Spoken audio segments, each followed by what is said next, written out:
청구인들이 비록 심의 표결권을 침해받기는 하였으나 중대한 헌법 위반이 있었다고 보기는 어렵습니다.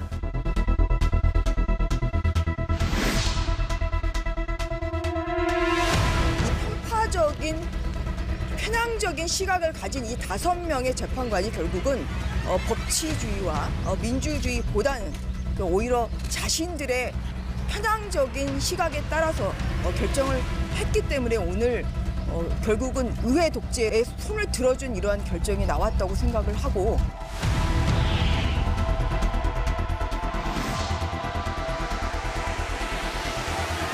법무부 장관으로서 헌법재판소의 결정을 존중합니다. 위헌, 위법이지만 유효하다는 결론에 공감하기는 어렵습니다.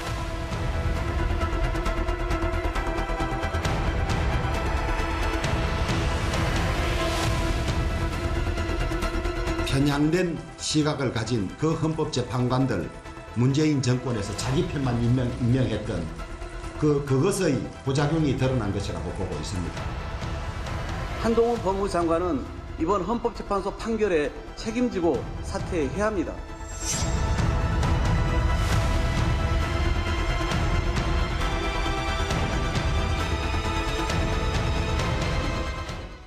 네, 여의도 사사건건 시작하겠습니다. 오늘은 신인규 국민의힘 바로세우기 대표, 장경태 민주당 최고위원, 이렇게 젊은 두 분 모셨습니다. 자, 어서 오세요. 네, 안녕하세요. 네, 자, 검찰 수사권 조정 관련한 대법원 결정 내용부터 보고 좀 이야기를 할까요? 헌재 판단이죠. 결론만 정리하면 과정에 흠결은 있지만 효력은 일단 인정하겠다. 이렇게 좀 정리할 수 있겠죠. 국민의힘 쪽에서는 아주 거칠게 비판하는 평가도 계속 나오던데, 일단 전반적으로 법조인이기도 하시잖아요. 이번 판결 좀 납득하기가 어렵습니까? 예, 일단은 그 검수완박 법안이라고 불리던 이제 검경 수사권 조정 법안에 대해서 이제 헌법재판소가 나름대로 결정을 내린 것인데요. 뭐 사실상 이제 검찰 개혁은 좀 실패했다라고 저는 일단은 규정은 내립니다. 그래서 검수완박 법안에 동의하지 않습니다만은 결정문에 따르면은 결국은 법안을 통과시키는 절차에서 분명히 권한을 침해한 것으로 인정을 했고요. 동시에 그럼에도 불구하고 이 법안 자체를 무효화할 정도는 아니다 해서 이 법안의 효력은 유지가 된 상당히 좀 애매모호하고 엉성한 태도로 이렇게 결론을 내렸습니다.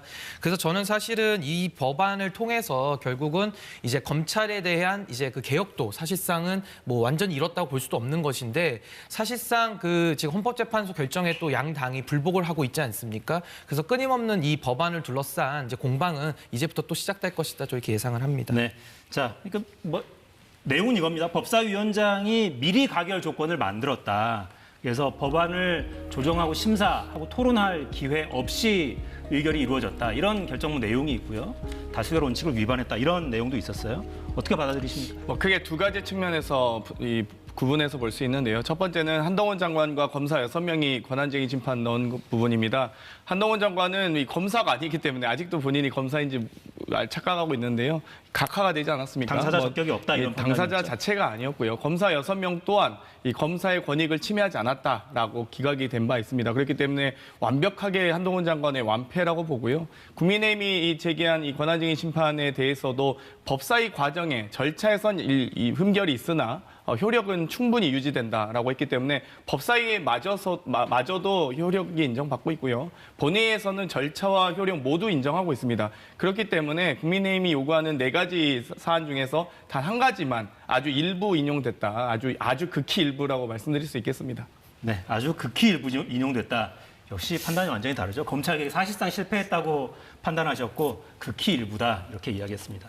내용을 좀 자세히 들여다보죠. 민주당은 이번 판결 내용 보고 대통령 사과, 한동훈 장관 사퇴 주장까지 내놨습니다. 민영배 의원 꼼수 탈당 논란이 있었죠. 복당 목소리도 나왔고요. 듣고 이어가겠습니다.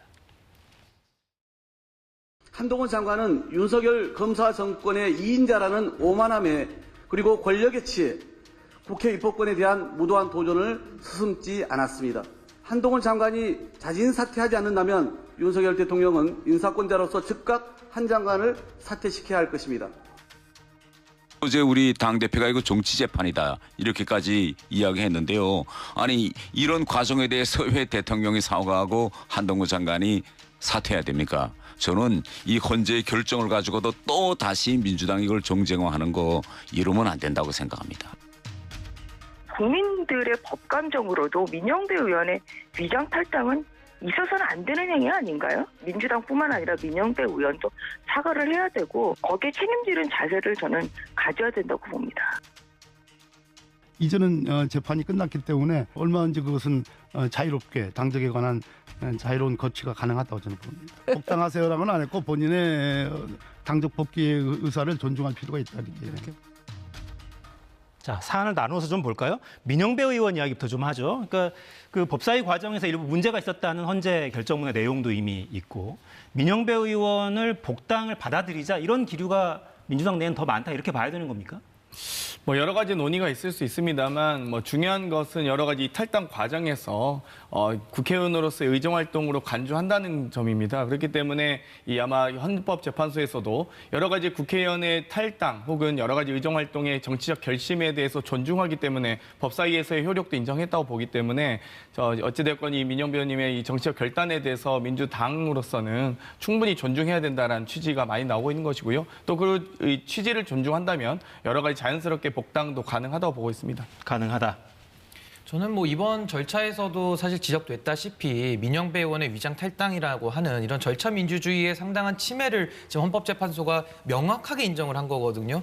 그럼에도 불구하고 만약에 이제 민영배 의원이 다시 복당을 한다면은 그 위장 탈당이라는 것을 사실상 민주당이 스스로 자인하는 것과 똑같습니다. 그렇기 때문에 저는 뭐 그런 식으로 복당이 전 이루어지지 않을 것이라고 생각은 하는데 아마 근데 민주당에서는 아무래도 의석수를 좀 더 늘리기 위해서는 받아줄 것 아니냐 이렇게 생각을 하고 있습니다. 네, 의석수는 지금도 충분할 것 같긴 한데. 네. 좀 더 많으면 좋겠죠. 네, 뭐 다다익선이긴 하겠습니다만. 자, 그러면 이 문제도 좀 보죠.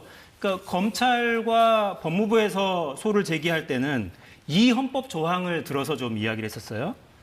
자, 헌법 12조입니다. 이 헌법 12조는 헌법 체계를 좀 보시면 여러 장으로 나눠져 있고요. 2장에 들어 있습니다. 2장은 국민의 권리와 의무를 규정하고 있고 12조는 신체의 자유를 규정한 내용 중에 들어 있습니다. 체포, 구속, 압수, 수색할 때는 검사 신청에 의해서 법관이 발부한 영장을 제시해야 한다.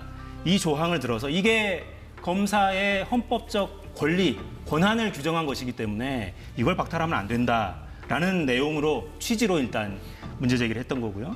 근데 헌법재판소의 결정 내용을 보면 헌법적 권한이 아니라 법률적 권한일 뿐이다. 입법으로 조정 가능하다. 이런 내용으로 일단 결론을 내렸습니다.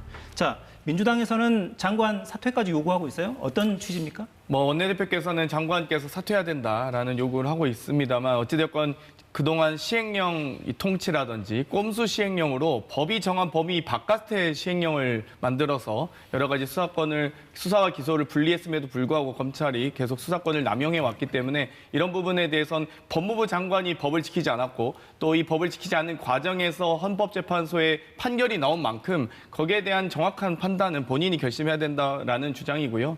뭐 저는 오늘 최고위 모두 발언에서 한동훈 장관께서 최소한의 반성문 정도는 발표하셨으면 좋겠다. 한동훈 반성문 지금 기다리고 있습니다. 반성문을 기다리고 있다. 네.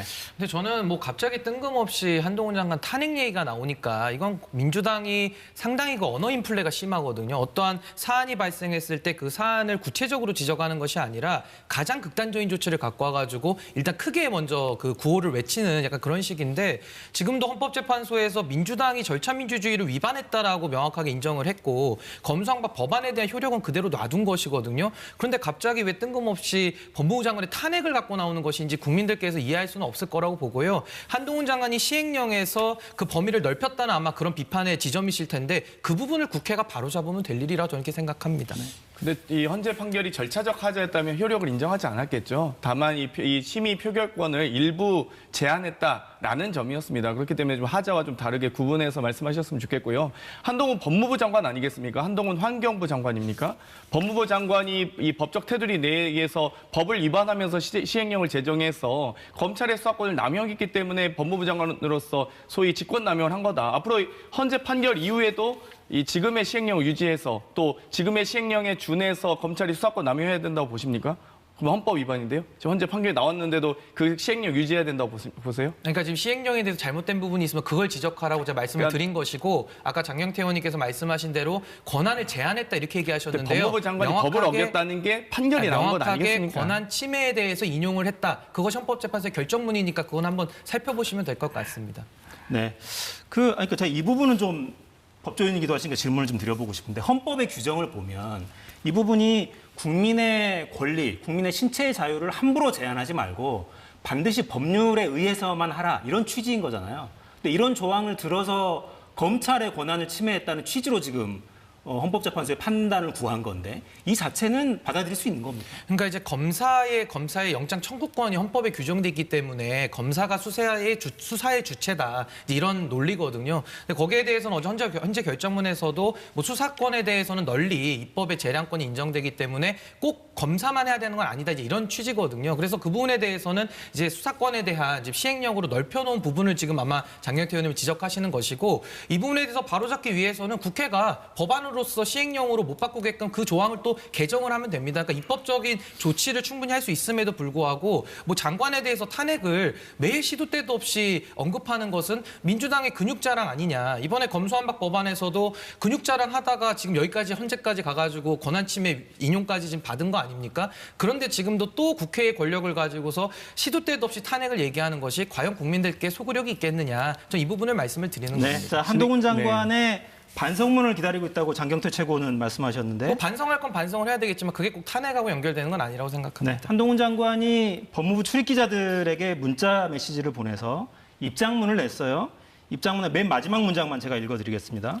민주당은 작년부터 제가 책무를 다하는 것을 막기 위해 입버릇처럼 저에 대해 탄핵을 말해왔습니다만 탄핵이 발의되면 당당히 응할 것입니다. 반성문은 아닙니다. 일단 어떻게 받아들이십니까? 그러니까 이 정부가 여러 가지 지금 이 소위 헛발질 정책들을 많이 하고 있지 않습니까? 뭐 학폭 논란에도 불구하고 인사검증에 실패하기도 했고요. 여러 가지 69시간 노동제라든지 이번 헌재 판결을 통해서도 또 작년에 있었던 이태원 참사 과정에서도 어느 한 사람 책임지는 사람, 어느 한 사람 제대로 사과한 사람, 어느 한 사람 반성한 사람이 없습니다. 계속 이렇게 이 모르쇠로 일관하고 있기 때문에 저는 문제라고 보고요. 신은기 변호사께서 법조인이신데 좀 의외이신데요. 헌법 12조가 이 수사 독점권이나 구속 독점권이 아닙니다. 영장 청구권 아니겠습니까? 그러면 이 구속 수사 등을 할 때 검사의 신청에 의해서 영장을 제시해야 된다. 영장 제시, 영장 청구권에 대한 명시 조항입니다. 그런데 어떻게 수사와 이 구속 독점권이 아님에도 불구하고 검사 이외의 다른 사람들이 할 수 없다고 이 규정한 조문에 대해서 그렇게 반대하시는 건지 저는 이해하기 어렵고요. 어찌되었건 영장 청구권을 명시한 조항이기 때문에 이 검사의 영장 청구권을 전혀 침해하지 않는 이 이 검사의 수사 기소 분리 법안에 대해서는 헌재가 아무 이 문제가 없다라고 판시한 겁니다. 그렇기 때문에 계속 지속적으로 절차의 하자를 문제 삼으신다면 효력에 대한 하자도 효력의 하자도 헌재가 인정했어야 되는 겁니다. 그런데 헌재에서는 인정하지 않은 건 아니겠습니까? 그러니까 지금 저희가 판결을 놓고 판결의 이 가부를 가지고 뭐 이 논쟁할 건 아닌 것 같습니다. 아니 판결을 정확하게 읽으셔야 되는데 제가 검사만 수사할 수 있다고 얘기 안 했고요. 국회에 널른 그 입법 재량 형성권이 있다라는 걸 인정을 했는데 그것이 꼭 이 검수완박 법안이 옳다라는 평가는 아닌 겁니다. 근데 이제 아까 말씀하신 대로 한동훈 장관이 시행령을 통해서 법안의 범위를 넘어서는 범위까지 넓혔다는 게 문제라는 거 아니겠습니까? 그 문제를 따로 핀셋으로 짚어서 지적을 하라는 뜻이지 그것만 가지고서 그것을 뭐 장관을 당장 탄핵하겠다 이런 정치적인 구호가 저 좀 지나치다 이 말씀을 드린 겁니다. 네, 정치적인 구호는 구호일 뿐이고 사실 이제 국회에서 법안을 만들고 할 때는 매우 실질적이고 구체적인 논의를 하게 될 텐데 시행령이 법률의 범위를 넘어서느냐 이것도 논의의 여지가 있어 보이고 그러니까 시행령이 법률을 넘어서면 안 되는 게 원칙이고요. 넘어섰다는 주장이니까 그 부분에 대해서 검토를 해서 법률로서 시행령이 못 넘어가게끔 조치를 또 할 수 있거든요. 그 부분을 검토하시라는 뜻이었습니다. 네, 그런 법안도 제출이 돼 있죠 지금? 시행령 통제 법안들도 이미 발의가 된 바 있는데요. 근데 사실 이 어찌됐건 법의 테두리 내에서 시행령을 제정하는 게 원칙이죠. 지금 이 정부가 지속적으로 법의 테두리를 벗어난 시행령을 제정하고 그것을 실제 행정력을 투입해서 시행하고 있기 때문에 문제라고 말씀드리는 겁니다. 네. 여소야대 전국에서는 늘 행정부에서는 그런 유혹을 느낄 수밖에 없는데 사실 거대 야당을 설득해서 법안을 통과시키기가 어려우니까 늘 그런 유혹을 느낄 수밖에 없습니다. 대화를 해가면서 법안을 만들어가면서 좀 이야기를 했으면 좋겠습니다. 주제를 좀 바꾸죠. 국민의힘의 장해찬, 김병민 최고 종로 치킨집에서 지금 아직 영상은 안 들어왔죠? MZ노조와 4시부터 치맥회동을 시작했을 겁니다, 아마. 지금 69시간까지 노동이 주당 가능하도록 하겠다. 이런 이제 입법 예고가 있었고 논란이 커지니까 좀 뒤늦게 의견 수렴을 하는 모양새인데 요 흐름에 대해서 이 근로시간 제도 개편안에 대해서 주변에서 젊은 분들은 어떻게들 반응하십니까, 지금? 지금 뭐 여론이 좋을 수는 없죠. 근데 저는 정부가 깊이 있는 고민을 하고 노동개혁에 대해서 그런 근로시간의 유연화부터 시작을 해서 고용 자체의 유연성, 그리고 노동시장의 이중구조라는 그 문제를 또 해결하는 거, 그리고 성과 보상제를 통해서 어쨌든 이 노동시장이 좀 더 효율적이고 생산적이고 또 근로자들의 그런 환경이 더 좋아져야 된다라는 저는 그 선의에 대해서는 좀 민주당도 의심을 안 해줬으면 좋겠습니다. 그런데 다만 이런 정책을 꺼냄에 있어서 굉장히 좀 대통령실과 정부가 좀 엇박자를 많이 냈기도 하고 또 대통령께서도 여러 가지 의견을 밝히시면서 무엇인가 가이드라인을 주기는 하는데 이것이 좀 일관되지 않다라는 인상을 많이 줬거든요. 그래서 그 부분에 대해서는 정부가 좀 엇박자를 내다 보면은 국민들께서는 정책을 좀 크게 신뢰할 수는 없을 겁니다. 그래서 저는 그런 정부 전체적인 체계와 시스템을 좀 가다듬을 필요가 있고요. 이제는 정부가 들어선 지 1년이 지났기 때문에 뭐 초기의 혼선이라든지 이런 얘기로 이제 면피를 받을 수는 없거든요. 그래서 그 부분에 대해서는 정부가 심각하게 이런 정책적 혼선을 좀 잘 돌아봐야 된다. 저는 이렇게 생각을 합니다. 지금 입법 예고된 이 법안의 방향은 맞다고 보세요? 저는 이것이 뭐 저는 시간에 자꾸 좀 집착을 하는 것은 좀 반대고요. 아무래도 저는 문재인 정부에서 52시간 제도를 정착시키지 않았습니까? 저는 연장선 속에서 그 52시간이라고 하는 것이 과연 지금 잘 우리 사회에 녹아들었느냐. 전 여기에 대한 평가가 먼저 선행이 돼야 된다고 생각을 하고 그 외에도 지금 사업장 일선에서는 일괄 규제를 통해 가지고 근로기준법이 통제를 하기 때문에 각각의 노동 환경은 다 다양하지 않겠습니까? 이런 부분에 대해서는 저는 조금 더 정책적으로는 세밀하게 전 들여다볼 부분이 있다 이렇게 봅니다. 52시간제는 이 문재인 정부에서 시작한 논쟁이 아니고요. 이미 노사정 협의에서 8년여 걸쳐서 충분한 논의 끝에 나온 결론입니다. 이 노동계뿐만 아니라 사용자계 측에서도 다 동의한 부분이고요. 그런데도 불구하고 불과 5년간 이 여러 가지 연구 용역을 통해서 또 노동부가 발표한 자료에서도 60시간, 주 60시간 또는 64시간이 넘어서면 그 기준으로 저희가 과로사를 인정하고 있습니다. 그런데 69시간을 하자는 것은 과로사 사회를 만들자는 것과 같기 때문에 저희는 당연히 반대하고요. 단순하게 시간 계산만 해도 하루에 11시간 노동할 수 있는 거 아닙니까? 뭐 이 오전 9시부터 새벽 1시까지 근무할 수 있는 환경을 만들자는 겁니다. 그런 부분에 대해서는 저희가 논의할 가치가 없다라고 보고요. 지금 이제서야 MG 노조 만나고 계신데 제일 처음 그랬습니다. 만 5세 취약 연령 하향 제도도 그렇고요. 69시간 제도도 그렇고요. 지금 이 20대 아이 셋 낳으면 병역 면제 제도도 그렇습니다. 지금 어느 하나 제대로 논의한 적 있습니까? 야당과도 혹은 여당에서도 그런 논의한 적이 없어서 여당 의원님들도 국민의힘 의원님들도 지금 당황하고 계십니다. 그러면 최소한 해당 상임위에서 의견 수렴을 거치든지 아니면 해당 노동계와 뭐 꼭 노동계가 아니더라도 이 노사정 협의회 등을 통해서 논의를 충분히 할 수 있는데도 불구하고 전혀 그런 논의 없이 지금 계속 나오고 있거든요. 그래서 누가 논의했냐, 누가 처음 제안했냐고 하니까 만 5세 취약 연령 하향도 교육부에서 갑자기 뭐 논의했었다. 지금 이 노동부에서도 노동부가 자기들이 했다. 지금 이 20대 아이 셋 병역 면제는 도대체 어디서 나온 정책입니까? 그러니까 자꾸 이렇게 국정 운영 프로세스가 제대로 작동하지 않는 것으로 보이는 제도들이 계속 갑툭튀하고 있기 때문에 저희가 이런 문제를 지적하는 것입니다. MG노조, 그러니까 MG들의 의견을 좀 수렴하라 이런 이야기는 대통령실에서 자꾸 이제 나오고 있는데 사실 MG노조가 10개의 기업 노조가 소속된 이제 연합단체고 사실은 젊은 사람들만 있지는 않을 거 아니에요? 그 회사에 모두? 대부분 대기업들이던데 그러니까 이분들만 자꾸 만나서 이제 의견 수렴하는 듯한 모습이 보이는 게 이게 또 맞나 이런 생각이 들기도 합니다. 어떻게 보세요?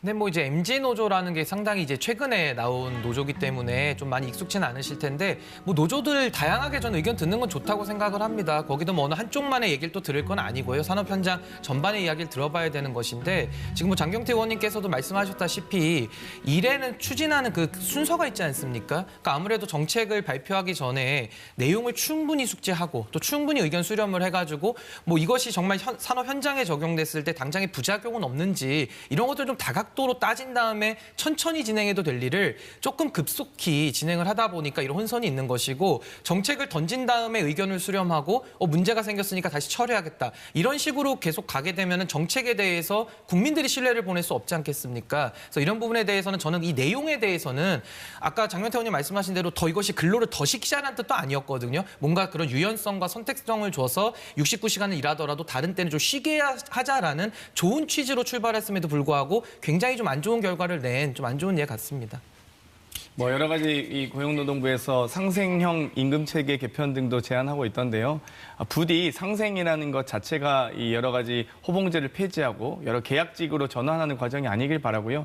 가장 중요한 것은 가장 좋은 상생은 기존의 임금보다 좀 더 높은 임금을 줄 수 있도록 많은 사회적 합의들이 있었으면 좋겠습니다. 또 노동시간 또한 이미 과거부터 이미 이 여러 노동계에서도 그렇고요. 정부에서도 그렇고 이 일자리 창출을 위한 여러 가지 대안들이 제시된 바 있습니다. 잡쉐어링이라든지 실노동시간 단축 등의 대안들이 있음에도 불구하고 그런 대안을 전혀 깡그리 무시한 채 과거로 회귀하는 정책만 가져온다면 당연히 노동계와 또 여러 국민들의 반발은 있을 수밖에 없다라고 좀 조언드리고 싶습니다. 저는 한 말씀만 보태자면은 지금 청년들은 일자리 구하기가 너무 힘들거든요. 이것이 아무래도 인구 구조 문제도 있을 것이고 말씀하신 호봉제나 이런 것들 때문에 저도 회사 생활 해봤습니다만은 아니 들어가서 똑같은 일 함에도 밑에 있는 직원들은 열심히 일하고요. 또 위로 올라갈수록 더 일을 안 하면서 월급은 훨씬 많이 받는 경우가 굉장히 많습니다. 그러니까 이런 부분에 대해서는 아무래도 젊은 세대들이 불만이 있을 수밖에 없거든요. 그럼 불만의 여론도 수렴해야 되지 않겠습니까? 그러니까 어느 정도 이 노동시장이라는 것도 기득권화되어져 가는 부분에 대해서는 저는 손질해야 될 필요도 분명히 있는 것이고요.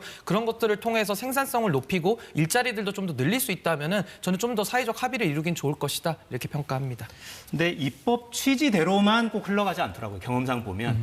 비정규직법을 만들 때는 2년 이상 근무하면 정규직으로 전환하자는 취지로 법을 분명히 만들었을 텐데 실제로 작동하는 건 2년 되면 다 해고하잖아요. 당연히 그냥 2년마다 사람이 바뀌는 그런 결론으로 나아가기도 하고 선거법도 마찬가지잖아요. 위성정당 만들었잖아요. 양당 다. 이렇게 흘러가기도 하니까 실제로 현장이 어떻게 굴러갈지 면밀하게 좀 조사를 해봤으면 좋겠고요. 자, 오늘 나온 여론조사 결과를 좀 볼까요?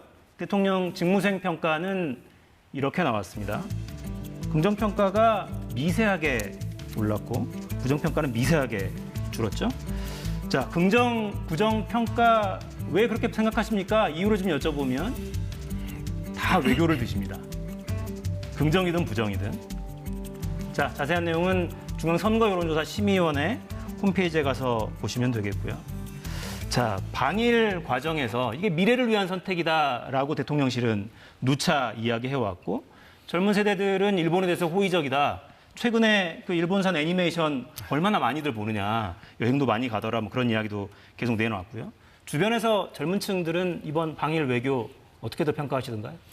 굉장히 좀 싸늘하죠. 아무래도 국가적인 자존심이라든지 또 여러 가지 외교적인 실리면에서도 얻어오지 못했다라는 비판이 많기 때문에 굉장히 좀 여론이 안 좋은 건 사실이고요. 저도 최근에 조사를 봐도 지금 20대들의 지지율이 상당히 10%대로 떨어졌다는 조사도 확인을 했거든요. 그러니까 이런 것들을 봤을 때 굉장한 위기감을 저는 지금 느껴야 된다 이렇게 보는 것이고 원래 외교라는 것이 대통령다움을 가장 보여줄 수 있는 자리입니다. 그래서 통상적으로 어느 정부나 외교에 순방을 갔다 오게 되면 대통령 지지율이 2에서 3%가 올랐거든요. 성과를 가져오면 4, 5% 오르는 적도 있습니다. 근데 이번 정부 들어와서는 지금 사실 5번 정도 나갔다 오셨는데 그때마다 다 논란거리가 있었습니다. 그렇기 때문에 외교를 하고 오면 지지율이 답보 상태거나 좀 떨어지는 이런 결과를 좀 가져왔거든요. 저는 국내 정치 이슈도 상당히 중요하겠습니다만 이 외교안보라는 것이 한 번 결정하면 돌이킬 수 없는 상당히 좀 민감한 결과를 가져오는 부분이 많기 때문에 저는 이런 외교의 잦은 실수가 반복된다고 한다면은 지금쯤에는 이 외교안보 라인에 대해서는 전체적으로 전 인사검증을 좀 새롭게 할 필요가 있지 않느냐. 저는 이런 생각도 좀 가져봅니다. 일부 교체도 좀 필요하지 않느냐 이런 이게 의견도. 한두 번이면은 넘어가고 기회를 줄 수 있는데 5번 정도 계속 연달아 이런 식의 실패가 난다면은 이 대통령께 누가 되는 것이고 또 국민들에게도 피해가 되는 거 아니겠습니까? 그렇다면 저는 지금쯤에서는 1년 정도 지났으니까 좀 전반적인 좀 깊이 있는 성찰을 좀 할 때가 됐다 이렇게 봅니다. 이번 한일 정상회담은 국익에 1도 도움이 없었다라고 보는데요. 보통 외교 순방을 다녀오면 대통령에 대한 이 예우와 존경심이 좀 돋아나는 게 사실입니다. 그렇기 때문에 여론조사에 반영되곤 했는데 이번 한일 정상회담은 정말 너무 그동안 항상 저희가 스페인 갔을 때나 영국 갔을 때나 동남아 갔을 때나 계속 국격이 훼손된다고 민주당에서 비판을 했었는데 이제는 국익을 훼손하고 있습니다. 사실상 이 여러 가지 이 정상회담 과정에서 처음엔 화가 나는 정도였는데 지금은 좀 갸우뚱하거든요. 저는 정말 국민의힘 의원님들께도 정말 도대체 하나라도 저희가 얻어온 게 있습니까? 라고 여쭤봤을 때 아무도 대답하신 분이 없고 제가 방송에서도 공개적으로 여쭤보고 있거든요. 여러 이 대법의 판결에 나온 이 사실관계도 다 뒤집어서 이 강제징용 피해자에 대한 구상권을 어떻게 학폭 피해자가 이 가해자의 치료비까지 부담하는 이런 이 합의를 하고 올 수 있습니까? 여러 가지 이 지소미아라든지 이미 지소미아 같은 경우도 저희가 2019년 당시에 이미 WTO에서 이 후쿠시마 수산물에 대한 수입을 거절했던 것에 대한 WTO의 승소 판결이 있었습니다. 그 이후에 대법 판결이 있었고 그 이후에 일본이 무역 보복을 했음에도 불구하고 우리 기업이 소부장의 국내화를 통해서 지금 이제 걸음마 단계지만 어찌되었건 자체 시장을 이제 확보하게 됐는데 또다시 그 시장을 열겠다. 그러면서 우리 대한민국의 소부장 기업들은 전멸하는 결과를 가져오지 않습니까? 그럼 우리가 얻은 게 무엇인가 물어보면 얻어온 게 하나도 없습니다. 그래서 여러 가지 지금 저희가 이 질문드리고 싶은 게 참 많은데 국익에 단 1이라도 도움이 됐었다면 참 좋았겠다. 후쿠시마 오염수 방류라든지 독도 영유권 문제라든지 하나도 지적한 게 없습니다. 그렇기 때문에 이번 한일 정상회담만큼은 저희가 그동안의 어떤 이 여러 48초간 한일 정상회담이라든지 바이든이든 날리면이든 여러 가지 그런 비판과 국격에 대한 문제를 지적해 왔는데 이번만큼은 도저히 이 지적 정도로 끝나선 안 된다. 방금 말씀하셨듯이 의전비서관이 외무고시 수석 출신의 의전비서관이 한일 정상회담 일주일 전에 사임하지 않았습니까? 저는 그것도 문제라고 봅니다. 어떤 국격에 정말 일본 아사히 신문에서도 4단계의 이 국격 중에서 국빈, 공빈, 공식 방문 또 실무 방문 이랬는데 4단계 우리나라 대한민국 대통령이 실무 방문했다는 거 아닙니까? 정말 이런 경우가 어디 있습니까? 그렇기 때문에 정말 용산 총독이 일본 천황 아련하러 간 것 같다라는 표현이 나올 정도로 우려가 커지고 있기 때문에 이런 부분에 대해서는 정말 이 집권 여당과 정부와 여당이 엄중히 생각해 주셨으면 좋겠습니다. 네. 근데 이제 끝은 아니니까 이게 정상회담이 끝은 아니고 또 셔틀에게로 왔다 갔다 하겠다는 거 아니에요? 앞으로는 적어도 이런 우려가 좀 잦아들려면 어떤 게 좀 있어야 된다고 보십니까? 저는 사실 외교에 있어서는 한 정부만이 단독으로 책임지기는 매우 어렵다고 생각합니다. 지금도 윤석열 정부 취임한 지 1년 됐고요. 문재인 정부 시절에 했던 외교를 그대로 이어받은 것도 사실입니다. 그래서 일본과의 관계가 상당히 어려운 상황 속에서 그것을 좀 신속하게 복원하고자 노력했던 것인데 저도 결과적으로는 실리가 많이 적었다라는 부분에 대해서는 참 동의를 하고 이 부분은 저는 개선해야 된다고 말씀을 드렸고요. 앞으로는 한미동맹을 좀 더 강화는 해야겠습니다만은 대한민국을 둘러싼 열강들의 그런 여러 가지 관계들이 있지 않습니까? 한중 우호 관계도 중요한 것이고 또 한국과 러시아의 관계도 중요하고 또 남북 대화도 어느 정도 좀 해야 된다는 입장이거든요. 그렇기 때문에 어느 한쪽에 너무나도 무게추가 쏠리는 식의 외교를 했을 때는 또 그에 대한 반작용이 또 오기 마련입니다. 그래서 저는 이런 부분에 대해서는 좀 더 균형적인 시각을 가질 필요가 있다 이렇게 봅니다.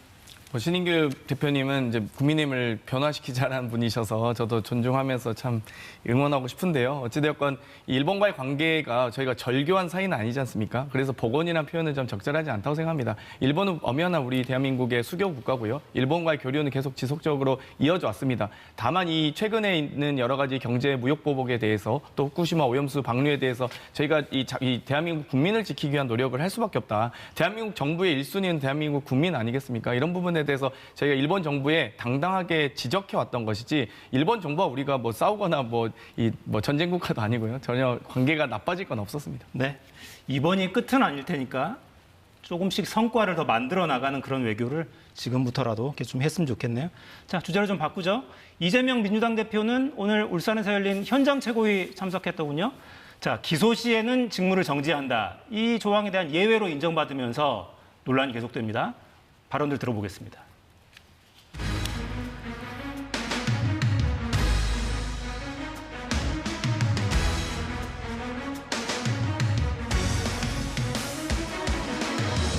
정부가 굴욕 외교에 대한 국민의 비판에 귀를 막고 있습니다. 벌써부터 4월에 예정된 한미 정상회담에 대한 우리 국민의 우려가 매우 높습니다. 이번 회담마저 커주기 외교 시즌2가 돼서는 절대로 안 됩니다.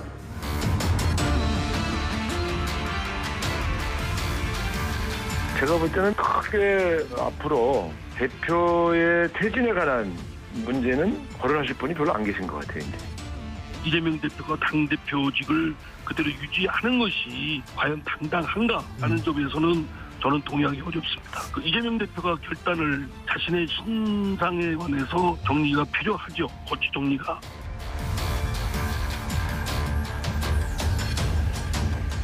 민주당 안팎의 의원과 지지자들 사이에 단결이 아닌 대립, 토론이 아닌 날선 공격이 앞서는 것 같아 참 우려가 큰 상황입니다.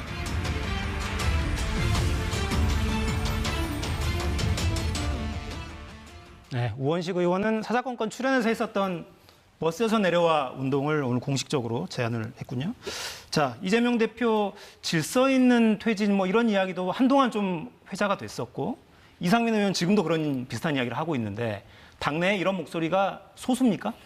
169명이나 있기 때문에요. 다양한 의견이 있다고 생각을 합니다. 어찌되었건 검찰의 기소로 인해서 여러 가지 이 빈술의 기소이지 않았습니까? 뭐 지금까지 계속 주장해왔던 뇌물죄 428억이라든지 정치자금 수수로 주장해왔던 8억 이런 부분들이 그동안 수사 과정은 검찰의 시간이었습니다. 여러 이 피의사실 공표를 하면서 언론 플레이 해오셨는데요. 이제는 재판에서 이 증거 능력을 갖춘 이 증거와 이 증언을 가지고 이 재판을 해야 되기 때문에 이 검찰의 시간이 끝났다. 이제 재판의 시작이다라고 다시 한번 말씀드리고 싶고 다양한 의원님들의 모임에서도 이재명 대표 체제를 똘똘 뭉쳐서 이 윤석열 정권의 규탄해 나가야 된다라는 의견으로 정리되었습니다. 네, 똘똘 뭉쳐서 대응해 나가자로 정리됐다.